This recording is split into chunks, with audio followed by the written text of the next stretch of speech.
სილამაზის მართალია ზამთარი მოვიდა, მაგრამ მე მაინც გაზაფხულის დადგომას გილოცა. მე გილოცა.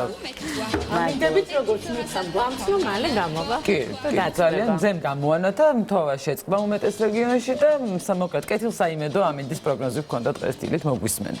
ძალიან კარგი, კი, გისმენდით. დღეს ისეთი თემა მაქვს, რომ რაღაცნაირად მინდა რომ თემიკოც ჩავრთო და ვფიქრობ ეხლა იცი ჩავრთო. მე ჩართული ვარ.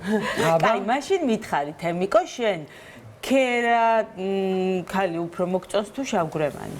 აი, ბეწვის ხიდი გასავლელი აქ ისეთი ხდება სტუდიაში. ყველა ხალი მაგაზე პასუხი გაცემული აქვს თემიკოსებით. ყველას თავისი ინდივიდუალური მახასიათებელი აქვს და არ აქვს მნიშვნელობა ქერა მანდილოსანი იქნება თუ შავგვრემანი. ოჯახ თემიკო. პრინციპში სხვა გზაა. ჩააბარა გამოცქერებით ვარ კი შავგვრემანი. ხილად გაიარა და წარმატებით ჩააბარა. კი ბატონო, თმის მოვლაზე ხშირად გვისაუბრია, თუმცა შეღებილი თმის და კონკრეტულად ქერად შეღებილი თმის მოვლა კიდევ უფრო ყურადღებას საჭიროებს, იმიტომ რომ ღია ფერის თმა ყოველთვის უფრო ფაქიზია, მარტივად ზიანდება, შრება, ისეთი ხანდახან მტრევადიც ხდება, იმიტომ რომ თუ თმის სტრუქტურა ისედაც თხელია და თუ რადიკალურად იცვლი მუქი ფერიდან ქერაზე, მაშინ პროცესი არის ესეთი, რომ ჯერ თმა მუშავდება ქიმიურად, რომ გაანეიტრალოს ის ბუნებრივი შეფერილობა და მხოლოდ ამის შემდეგ იღებება, აი გაუფერულება, რასაც ქვია. ეს ისეთი პროცესია, რომელსაც ერთჯერადად თუ არ აკეთებ და მერე უკვე სისტემატიურად ხშირად ხდება, სკალპის დაზიანებაც შეიძლება გამოიწვიოს, აი თმის დაწყდომაც შეიძლება გამოიწვიოს და ამიტომ განსაკუთრებული მოვლა არის საჭირო. როდესაც ამ თემას ვამზადებდი და აი ქერა ქალებთან დაკავშირებით ყველაფერს ვკითხულობდი იმდენ უცნაურ და სულელურ სტერეოტიპს და რაღაც კლიშეებს წავაწყდი, რომ ქერა ქალი თურმე არ უნდა ანდო გადაწყვეტილების მიღება ქერა ქალს. ან მაგალითად რომ ეს შეღებულ ქერასო თუ ბუნებრივ ქერასო. იცი, ეგ არ იყო დაკონკრეტებული, მაგრამ უფრო ცუდი მძღოლები არიან დაშუაშია ქერა ქალები, რატო უნდა იყვნენ? ან მაგალითად რომ უფრო მხიარულები არიან, ან მაგალითად რომ არ შეიძლება რომ ქერაქალი იყოს ჭკვიანი ან ინტელექტუალი. ეს ძალიან ძველია და მეც მახსოვს ეს სტერეოტიპი კი ბავშვობიდან, რომ ქერაქალები ქერები არიან. აი რაღაც სისულელეები ამოვიკითხე. ნუ რა თქმა უნდა ჩვენ ამის არ გვჯერა და ძალიანაც მოგწონს ქერა გოგოები და ბევრი წარმატებულა ჭკვიანიც გვახსენდება. და მაგალითად ჩემი დღევანდელი სტუმარი ულამაზესი გოგო, რომელიც გაგვიზიარებს თავის მრავალწლიან გამოცდილებას ქერად შეღებილ თმასთან დაკავშირებით, მოცეკვავე ნათია ბაკურაძე. ნათია მაბრძანდი. ნათია მილანქიო. გამარჯობა. ასეთი ნიჭი ჭკუა და მონაცემი ბევრმა შავგვრემანმა მოგესალმებით ყველას. ძალიან მიხარია თქვენთან სტუმრობა ყოველთვის და დიდი მადლობა თეონა რომ შენს მამას რუბრიკაში მომწ. დიდი მადლობა რომ ხარ ჩვენთან ერთად. ნათია, მე ძალიან კარგად მახსოვხარ, მართალია ეს ბევრი წლის წინ იყო, მაგრამ გრძელი ყავისფერი, აი ბუნებრივი თმით. ხვეული. კი, და მერე მოხდა რადიკალური ცვლილება, მოკლე და ქერად შეღებილი. მოდი, აი ეს ისტორია მოგვიყევი, რატომ მიიღე საერთოდ ეს გადაწყვეტილება? ხო, ეს მე მგონი ძალიან ესეთი საინტერესო თემაა და მგონი მაყურებელსაც დაინტერესებს. რამდენიმე წლის წინ როცა გადაწყდა ჩემი ქერად თმის შეღება, ჯერ იმას ვიტყვი, რომ ძალიან რთულად მივიღე ეს გადაწყვეტილება. მიუხედავად იმისა, რომ რაღაცნაირად შინაგანად ვგრძნობდი, რომ რაღაც კარგის მომასწავებელი იქნებოდა. თუმცა მაინც ძალიან რთულია ესეთი რადიკალური ცვლილებების შენს თავზე მიღება. როგორც აღნიშნეთ, ჩვეულებრივი ყავისფერი თმიდან უცებ თეთრი თმა უნდა შემეღება და რატომ უნდა შემეღება?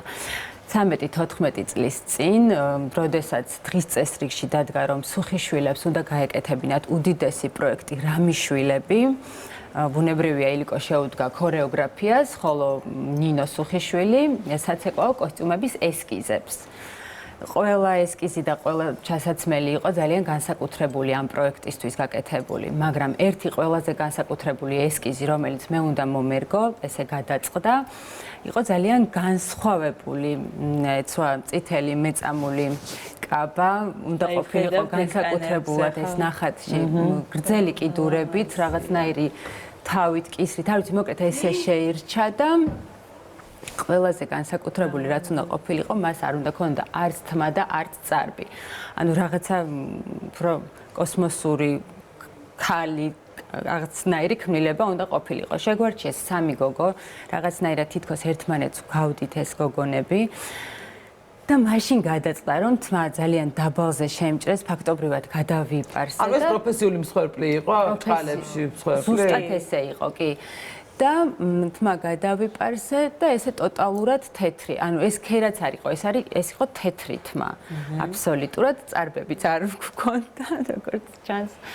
იმდენად ასე ვთქვათ, ლამაზი თავი გაქვს და პატარა სახე რომ გამორიცხულია, რომ ეს არ მოხდა, მაგრამ ძალიან რთული იყო. რთული იქნებოდა გრძელი ბუნებრივად, თან სულ ვცდილობ რომ ყოველთვის ჩემი ბუნებრიობა შევინარჩუნო. მიუხედავად ქერათმაშიც ვცდილობ და მაშინ მით უმეტეს არც ვივარცხნიდი, არც ვიღებავდი. და პატარაც იყავი ასე კითხო ძალიან. პატარაც ვიყავი, ეს ხო 14 წლის წინ იყო. მაშინ აი რაღაცა ესეთ თმას არ ვიღებავდი და ლიმონს ვისხამდი ხოლმე მზეზე ალბათ ბევრი აკეთებს, ხო ესე არ ვიცი რომ გამოხმნებულიყო ესე არ გააკეთოთ. ბევრი აკეთებს, მაგრამ არ გააკეთებს. მეც ბევრჯერ გამიკეთებია, მაგრამ რეალურად თმა კი ხუნდება, რაც მოგწონს და რატომაც ხო მჟავას იმის მაგივრად რომ დავიცვათ ეს შემცველი პროდუქტები თმა ზისგან მჟავით ლიმონს კი არა, რას არ ვისხავდი, თან სულ შურდა ხოლმე ჩემი ის მეტრო ღია ფერის თმა ქონდა და ყველაფერს რო ისხავდა, მე ლამაზი იყო და მე ამ ჩემ კუპრივი ჩავთმაზე რო ვისხავდი და ვისხავდი, მაინც არაფერი არ ემართებოდა საერთოდ. ხო, ანუ იმის თქმა მინდა რომ იმდენად ვერაფერს ვერ ვბედავდი, რომ ლიმონს თუ დავისხამდი, მხოლოდ არ ვიღებავდი თმას და აი ესე უცებ რადიკალურად გადავიპარსე თმები და აი რადიკალურად ტოტალური თეთრი გავხდი. იმის შემდეგ ხა ბევრი წელი გავიდა და ვარ სულ ქერა, ოღონდ სხვა ტონალობით, ხან ცოტა უფრო ცივი, ხან ესეთი თბილი ფერი და ესე რა. ესე იგი, როგორც მივხვდით, კარგად მოირგე, მაგრამ ეხლა გითხარი, რა პრობლემებს გადააწყდი, აი ამდენწლიანი ღებვის შემდეგ. ხო, შესაბამისად კი, რა თქმა უნდა, მთელი რიგი პრობლემები მოყვება, იმიტომ რომ ჯერ რომ შეინარჩუნო, ძალიან მალე ირეცხება ეს სასურველი ქერა, რამოდენიმე დაბანაში შეიძლება ისეთი ფერი აღარ იყოს მოყვითალო. ნუ მე რასაც ვიყენებ, ეს არის ლურჯი ფერის მასკებს ხმარობ, რომ ის ფერი შეინარჩუნოს და ის სიყვითლი არ კონდეს თმას. ასევე აშრობს ძალიან თმებს, მაშინ სულ უნდა შევიჭრათ ეს თმები და მაშინ სულ მოკლედ უნდა მქონოთ. ამიტომ ზეთებს ვიყენებ, ფენს თითქმის არ ვხმარობ და ეს რაღაცა ჩემი სახლის პირობებში რაც შემიძლია რომ მოუარო. იცი, მეც ძალიან ბევრი კითხვა მაქვს, როგორ მოვუაროთ სწორად ქერად შეღებილ თმას, იმიტომ რომ მეც ბევრი წელია და ჩემი დაკვირვებით მუქიც მქონია და ჩემი დაკვირვებით მართლა ბევრად რთულია შეინარჩუნო ქერა თმის ხარისხი და ხო ვიდრე მუქის და ამიტომ სწორედ ამ პრობლემებზე სასაუბროთ და იმისთვის რომ გავიგოთ ან რა ვიტამინები მივახმაროთ იმისთვის რომ ჯანსაღი თმა გქონდეს ან თუ შეიძლება ყვებით ამ პრობლემის მოგვარება ამასთან დაკავშირებით დღეს ყავს კიდევ ერთი სტუმარი ექიმი, ტრიქოლოგი, დერმატოლოგი მაკა დოღოზაშვილი და მასთან დავსვათ სწორედ აი ამ კითხვებს. მშვიდობის. მადლობა, რომ ხართ ჩვენთან ერთად. უკვე დავიწყეთ ჩვენ აქ პატარა პრობლემებზე საუბარი და თუ შეიძლება დავიწყოთ აი ამ თემით გავაგრძელოთ შეღებილი თმის სწორად მოვლა. რას გვირჩევთ, როგორ უნდა მოვუაროთ? როდესაც გვაქვს თმის შეღებაზე საუბარი, შეიძლება განვასხვაოთ რამდენიმე ტიპის საღებავი. ან იმის დამიხედვით, რამდენად ღრმად აქწევს თმის ღერში, ან კორტექსი ქვია ამას. თუ მხოლოდ ზედაპირზე შეიძლება იყოს დროებითი, ნახევრად სემიპერმანენტულს ეძახიან და მუდმივი. აი მუდმივი თმის საღებავი პირველ რიგში დერმატოლოგიაში ცნობილი არის იმითი, რომ შეიძლება გამოიწვიოს კონტაქტური დერმატიტი. ანუ კონტაქტური დერმატიტი შეიძლება იყოს ორი ტიპის, ირიტაციული, ანუ უბრალოდ გაღიზიანებით გამოწვეული, როდესაც ხშირმა შეღებამ, ანუ მუდმივმა საღებავმა გამოიწვია კანის ირიტაცია, გაღიზიანება. ირიტაციას ვეძახით, როდესაც ზიანდება კანის ლიპიდური შრე. ლიპიდური შრე ვიცით, როგორც კანზე გვაქვს, ასევე თავის თმიან საფარველზე გვაქვს და აი ამ ირიტანტის გამოყენებამ შეიძლება გამოიწვიოს ლიპიდური შრის დაზიანება. ირიტაციას ძირითადად იწვევს საღებავში შემავალი ამიაკი. ხო, მეორე ნივთიერება არის უკვე, რომელიც ვიცით, რომ არის ძალიან ცნობილი ალერგენი, PPD ქვია. პარაფენილინ დიამინი, ესეთი PPD და არის უცნობილესი ალერგენი. იმიტომაც აი თუ საუბრობთ ხოლმე ოკუპაციურ დაავადებებზე, მაგალითად პროფესიულ დაავადებებზე, პროფესიული დაავადებების სიაში პირველ ადგილზე დერმატოლოგიაში არის სწორედაც სტილისტები, კოლორისტები, რომლებიც აი ფერებს აზავებენ, იმიტომ რომ PPD იწვევს ძალიან ხშირ ალერგიებს. ესე იგი აი ორი ძირითადი მარტო ირიტაცია და ალერგია. თუმცა ნუ ეს მალე ვლინდება უკვე თქვენ რადგან ძალიან ბევრი წელია რაც თქვა იღებოთ ეს უკვე ჩანს რომ თქვა არც ირიტაციას თქვენი საღებავი არ იწვევს ამ შემთხვევაში და არც ალერგიას თორე აუცილებლად შეგაწუხებდათ. თუმცა ბევრი პაციენტია საკმაოდ, რომელთანაც შეიძლება ამ პრობლემას შევხვდეთ. აი მე მაგალითად ძალიან თხელი მაქვს თმანათიაში, როგორც თხელი. აი თხელი თმის შემთხვევაში რაღაცნაირად კიდევ უფრო რთულდება შეღებილი თმის მოვლა და აი რამე ან დავუშვათ რაღაცა ნიღბები ან რამე ზეთები, რომელიც უხდება, რომ აი სტრუქტურა გამოაჯანსაღოს, გამოაცოცხლოს. კი, იმიტომ რომ შეღებილი თმა არის ხომ ძალიან მტრევადი. თქვა აი კვანძოვანი ტრიქორექსისები არის, როდესაც მოკაშავ და ძალიან იოლად მოდის ტრიქოტილოს ბოლოების დაყოფა. ბოლოები განსაკუთრებით. ამიტომ მოვლას რა თქმა უნდა დიდი მნიშვნელობა აქვს ამ შემთხვევაში განსაკუთრებით ფრთხილად უნდა ვიყოთ ულტრაისფერ სხივებთან მიმართებაში, უნდა ვიცოდეთ, რომ ძალიან დააზიანებს ის სხივები ჩვენ თმას, მაგალითად იგივე სველი თმის სტაილინგთან დაკავშირებით ძალიან ფრთხილად უნდა ვიყოთ, როდესაც შეღებილი და გაღიავებული არის, უნდა ვიცოდეთ, რომ გაცილებით უფრო მოწყვლადია ნებისმიერი ქიმიური თერმული ზემოქმედების მიმართ. ამიტომ, რა თქმა უნდა, აი დაბანის წინა ნიღბებს ეძახიან, თითქოს იცავ გაღიავებულ თმას წლის ძალიან ღრმა შეღწევისგან, რომ დაიცვა შემდგომში მტრევადობისგან. და აი დაბანის წინა ნიღბები ძირითადად არის ხოლმე ზეთოვანი შემადგენლობის. მაგალითად, ზეთებიდან ბევრი ზეთი ვიცით, რა თქმა უნდა, თმის მათ შორის ზეითუნი, აბუსალათინი, მაგრამ ქოქოსის ზეთზე არის ცნობილი, რომ ძალიან ადვილად აღწევს თმის ღერში, სიღრმეში. აი ტვინოვანი ნივთიერებამდე აღწევს, ავსებს შიგნით, ბუშტუკებს და მერე წყალს აღარ აძლევს საშუალებას, რომ ძალიან ღრმად შევიდეს და დაზიანდეს. ამიტომ შეიძლება ერთ-ერთი რჩევა ეს იყოს, რომ დაბანამდე გამოვიყენოთ რაღაცა ზეთოვანი ნიღბები. თუმცა დაბანის დროსაც უკვე არის ძალიან ბევრი პროდუქტი კონდიციონერის სახით, ნიღბის სახით. აი ქერად შეღებილ თმას ურჩევთ ხოლმე, რომ შამპუნი ძირითადად მიმართე მხოლოდ სკალპზე. მხოლოდ და მხოლოდ სკალპზე და ამ დროს ანამ სკალპზე ირჩევებ დასაბან საშუალებას დანარჩენი თმის სიგრძეზე შეიძლება მკვებავი ნიღაბი გესვას.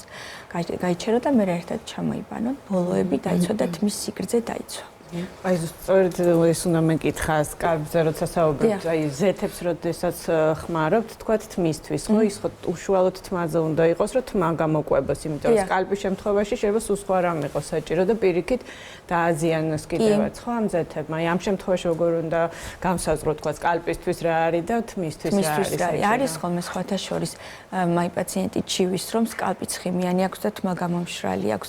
ტრიქოსკოპიულადაც რომ ნახულობთ, ხედავთ, რომ აი სკალპი პერიფოლიკურად საკმაოდ ცხიმიანია და თმის სიგრძეზე გამომშრალი. ამ დროს აი ყოფილა ხშირად რომ თავის კანისთვის პირიქით ანტისებორეული შამპუნი დაგვინიშნავს, ან ცხიმიანობის საწინააღმდეგო და სკალპზე მკვებავი ნიღაბი. და მაქსიმალურად მოგვირიდებია შამპუნი თმისთვის. ნათია, აი ეხლა სანამ თმა შეიკრავდი, ვნახე რომ საკმაოდ გრძელი გაქვს თმა და თუ შეგიძლია შედარება გააკეთო სანამ თმის ღებვას დაიწყებდი.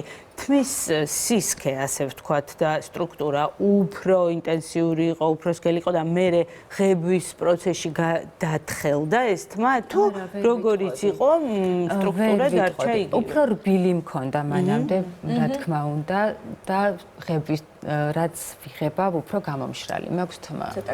კი, გაუხეშდა ცოტა. და აი, რამდენად ხშირად გიწევს შეღებვა და აი ისე შემადგენლობებით როგორ არჩევ, აი სპეციალურად ანტიელოურად ახსენე, იმითი იბან სულ თუ სულ ყველა დაბანაზე ეს სწორია, მაკა აი სიყვითლის საწინააღმდეგო საშუალებები კვირაში რამდენჯერმე თუ ყველა დაბანაზე შეიძლება?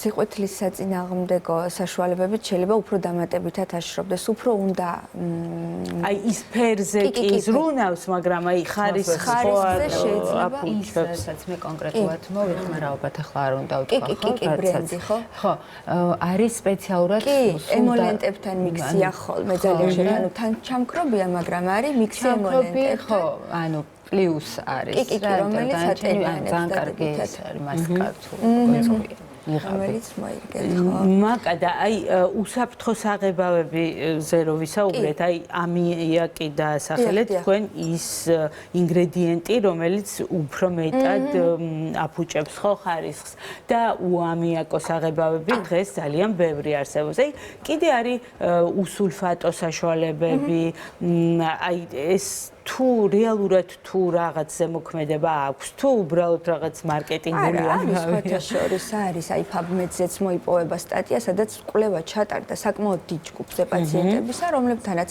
თქვათ რაღაც ნაწილთან ამიაკის და PPD-ის შემცველი საღებავით ხებავდნენ, მეორე ჯგუფთან მის გარეშე და იქ უკვე გამაღიავებელ აგენტად იყო სხვა ნივთიერება, მეას ეძახიან მონოეთანოლამინი.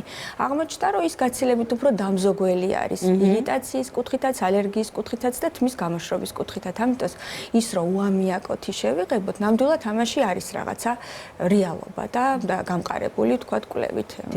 კი. აი საღებავზე ასევე შეიძლება ვთქვათ გაფრთხილთმაზე მკითხეთ და არის ხოლმე ესეთი ელოგენური ცვენის შეტევებს ვეძახით ჩვენ, ანუ შეიღება, გამოიწვია ირიტაცია, კანის გაღიზიანება, ამ დროს კანის ზედაპირზე ანთების დონე მარტულობს ხოლმე და შემდგომში მოყვება ის სტრესის ზემოქმედებიდან დაახლოებით რამოდენიმე კვირაში იწყება ცოტა ძლიერი ჩამოსვლა თმის.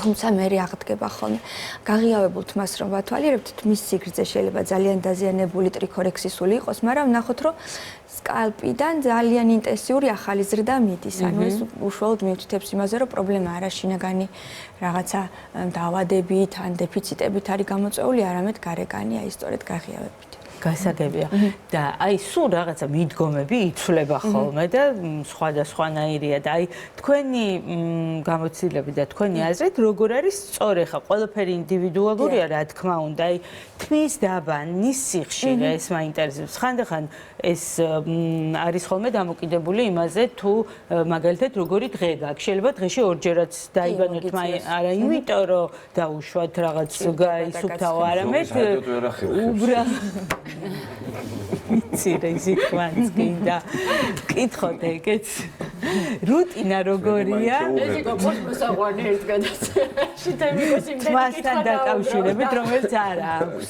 შეიღებოს წითლად მაგ აი როგორ ჯობია აი რეკომენდებული როგორ არის თმის დაბანის სიხშირე ასეთი მიდგომა არის, როგორი ტოლერანტობაც აქვს ჩვენი თავის კანს, რამდენჯერაც ჭირდება. იყო ძალიან მკაცრად ადრე რო თქვა რაღაცა. კვირაში ერთხელ, კვირაში ორჯერ. არ არის ასეთი მიდგომა.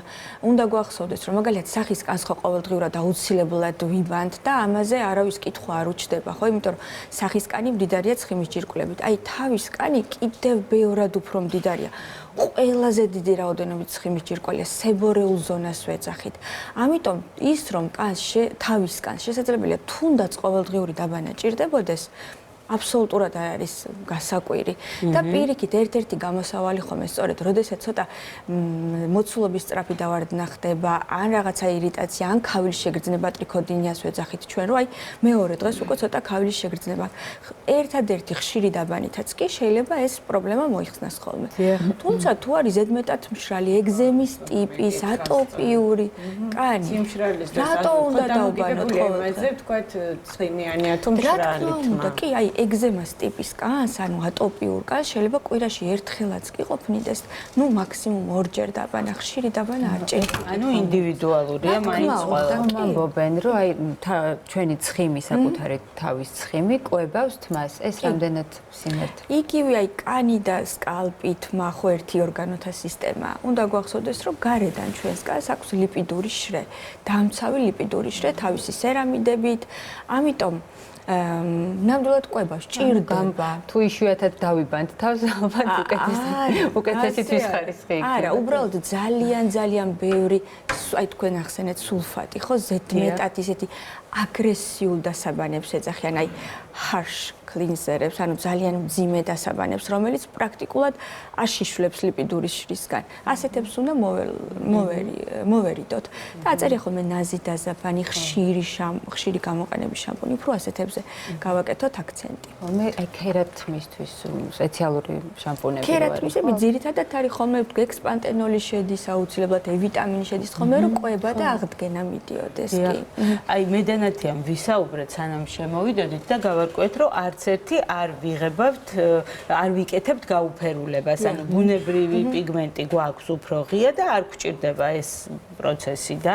არც ნინიკოს მაგრამ არსებობენ ადამიანები ვისაც ჭირდება იმ ხანერად არ იღებება მათი თმა ხო აი რა სიხშირით შეიძლება აი ეს ქიმიური პროცესი საერთოდ არ შეიძლება თუ იმსჯელებთ სახის გამომეტყველად ხო მაგრამ რა ქნას ადამიანმა რომელსაც უნდა მე პირადად თეონა არასდროს დროს არ მინახავს აი გაღიავებული თმით ადამიანის ჯანმრთელი თმით არასოდეს ხო მაგრამ ხო და აი სკალპსაც ხო აზიანებს და ხშირად აი იქერცლება შრება და აი ქერცს რასაც ეძახიან მაგას იწვევს და რა ანუ საშუალო არ არის გაღიავება ცალსახად ნუ თუ ვეკითხებით დერმატოლოგიას არის რისკებთან დაკავშირებული კი იმიტომ რომ ნუ ამონიუმის ანუ მაღალ პროცენტს შეიცავს გამაღიავებელი და დამაზიანებელია როგორც არ უნდა ვეცადოთ ის კი არა არის პატარა კვლევებიც რომ მაგალითად თავის კანზე ვაზელინის შემცველ კრემს უსვამენ რომ სკალპი რაღაცნაირად დაიცვან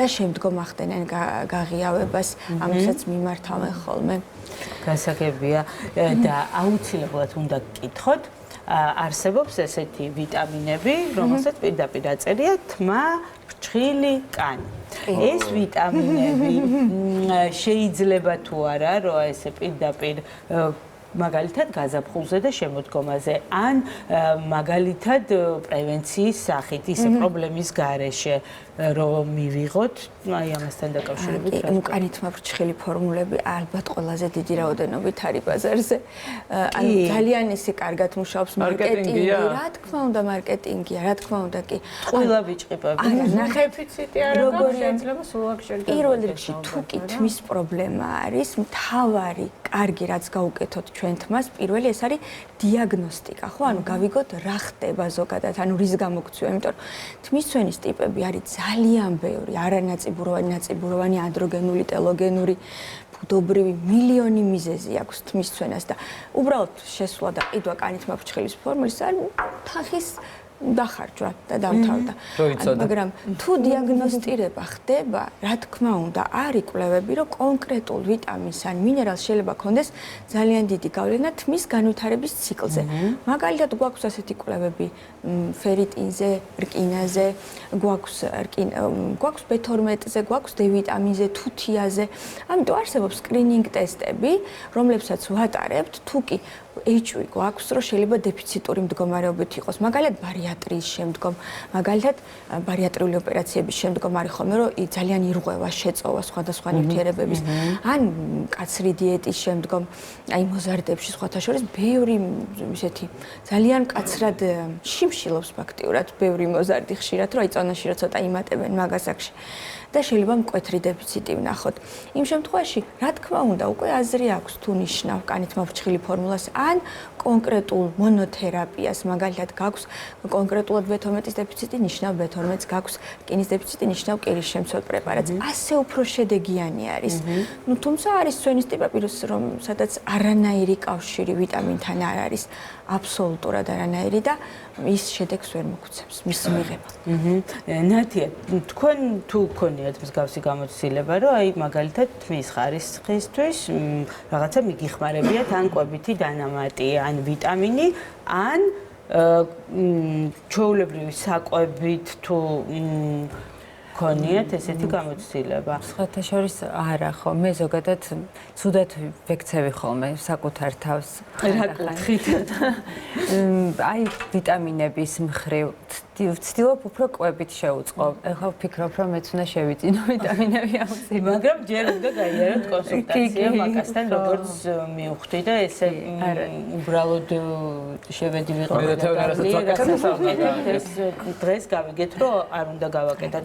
მაინც რომელი საკვები პროდუქტები შეიცავს ყველაზე მეტ თმისთვის დადებით ვიტამინებს? ხო, აი მაღალმოლეკულური ცხიმოვანი მჟავები რასიც შედის, ხო, თქვათ თხილეული ძალიან კარგია, ცილოვანი პროდუქტები, თევზი, ხორცი, პროტეინებით მდიდარი, დისულფიდური ბმები არის სულ თმაში, ანუ გოგირდი გვჭირდება, ამინომჟავები, ცილა. ნუ ანტიოქსიდანტები ჭირდება თმას, იმიტომ რომ ოქსიდაციური სტრესი სუმიტის თმის ფოლიკულში და ანტიოქსიდანტები, თქვა C ვიტამინით მდიდარი, ციტრუსები, ხილი, ბოსტნეული ცოცხალი, ზოგადად ჯანსაღი მრავალფეროვანი კვება. როგორც კანს, ასევე თმას. თუ გაგდროეთი კითხვა მაქვს, კალთან დაკავშირებით ეს არ ეხება, რა თქმა უნდა, ხოლმე ფერადმიან ქალბატონებს, ამიტომ ყველასთვის იქნება ვფიქრობ საინტერესო. ბევრს აქვს, რომ ძალიან უყვარს, მაგალითად ძალიან ცხელი წყლით დაბანა. აი რა ტემპერატურის უნდა იყოს წყალი, რომ არ დავაზიანოთ ამ შემთხვევაში სკალპის და თმას. კი, ცხელ წყალზეც არის ხოლმე და ხის წყალზეც. აი ძალიან ცხელი წყალი, როგორც წესი, უფრო სკალპის პრობლემებს იწვევს.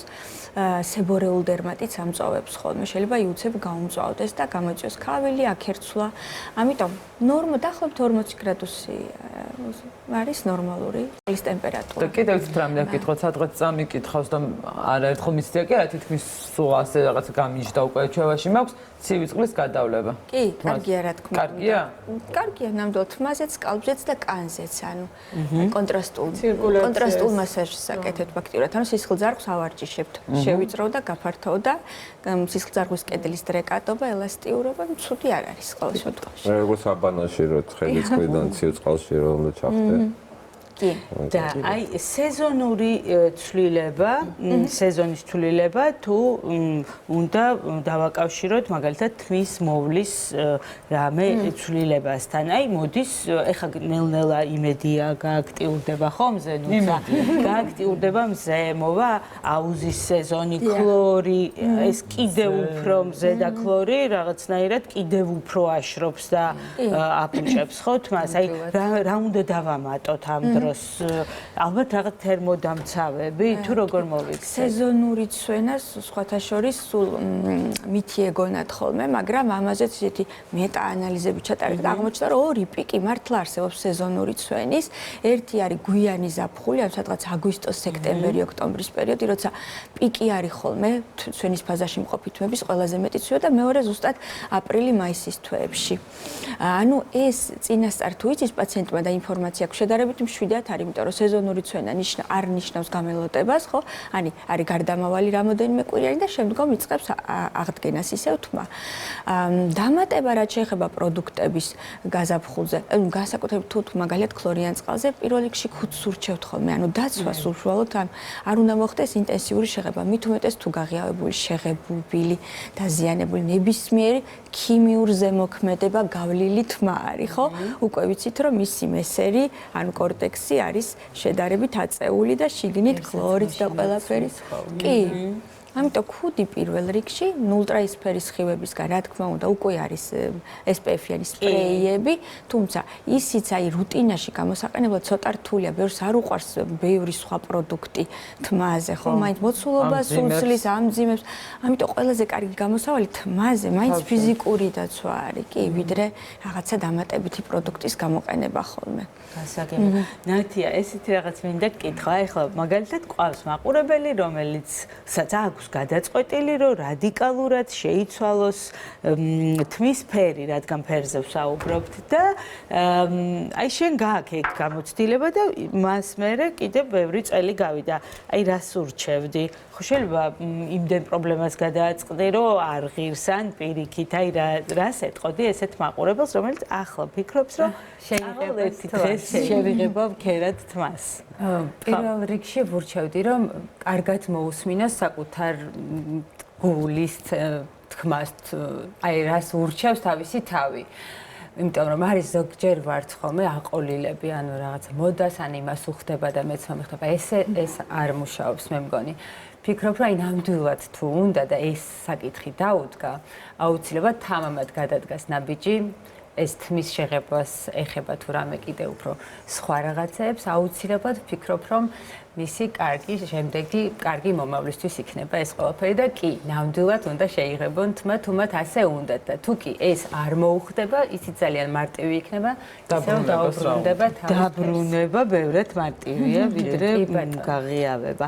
და მაკა, თქვენთან მექნება ბოლო ესეთი კითხვა, აი ბაზარზე არსებობს ძალიან ბევრი ასეთი საშუალება, როგორც შამპუნები, ასევე კონდიციონერები, შამპუნები ძირითადად, ესე იგი, ჩვენის საწინააღმდეგო ქერტლის საწინააღმდეგო ეს რეალურად მუშაობს თუ აზრი არა აქვს ამ პროდუქტების გამოყენებას? ქერტლის საწინააღმდეგო რეალურად მუშაობს. მაგალითად, როდესაც არის სებორეული დერმატიტი, ანუ ერთდროულად ქერტლი, ერითემა, აქერცვლად ძირითად სამართავად, იმიტომ რომ ხშირად ეს არის ხოლმე ქრონიკული პრობლემა, პირდაპირ სებორეულ თავისკანს ვეძახით, ანუ გენეტიკურად სებორეული თავისკან. იქ რა თქმა უნდა გვეხმარება ანტისებორეული შამპუნი, ანუ ქერტლის საწინააღმდეგო. ოღონდ ინგრედიენტები თუ გვეცოდინება, უფრო იოლი არის მათი არჩევა, ანუ გააჩნია სებორის ინტენსიურობის ხარისხს. ყველაზე დიდი ევიდენსი გვაქვს კეტოკონაზოლზე. კეტოკონაზოლი, რომელიც ერთდროულად მუშაობს როგორც ანთებაზე, ასევე სოკოსაწინააღმდეგო მოქმედება აქვს და ასევე სუსტი DHT მაბლოკირებელი, დიჰიდროტესტოსტერონის მაბლოკირებელი ეფექტი. ამიტომ ერთდროულად სებორია ცვენა თუ კეტოკონაზოლიანი შამპუნები ძალიან გვეხმარება. ასევე არის მაგალითად თუთის სპირითიონატი, ოქტოპიროქსი, რა ვიცი, ეს ვეძებოთ შემადგენლობებში ეს ყველაფერი ინგრედიენტებია, რომლებსაც გამოხატული ანტისებორეული ეფექტი აქვს და რეალურად მუშაობს. რაც შეეხება ცვენის საწინააღმდეგოს, როგორ გითხრათ, ხა აი პირველი არის დიაგნოსტიკა, როგორი ტიპის ცვენა არ არსებობს დედამიწის ზურგზე, თქვათ, ცვენის საწინააღმდეგო შამპუნი, რომელმაც გააჩერა. ხო, აი მეც ესე ვფიქრობ, მაგრამ რაღაცას პრევენციის სახით მაინც აკეთებს ალბათ. თვითონ არ უნდა დაგვიზიანოს, ნახეთ, შამპუნმა, იმდენად მძიმე არ უნდა იყოს, თვითონ არ უნდა დაგვირღვიოს ლიპიდური შრი, არ უნდა გაზარდოს ანთების დონე, არ უნდა გამოიწვიოს ცვენის შეტევა. ეს ევალება უნდა იყოს ჩვენ თმის ტიპზე მორგებული. გოგოებო, ძალიან დიდი მადლობა, მინდა გადაგიხადოთ და წინასწარ მოგილოცოთ დედის დღე, ბამარტი და ბიუთი ბოქსები. დიდი მადლობა. მასის ბოქსები თქვენ. დიდი მადლობა. დიდი მადლობა თქვენ. დიდი მადლობა ამ თემის შერჩევისთვის. საუბრისთვის მეც ბევრი რამე ჩავინიშნე.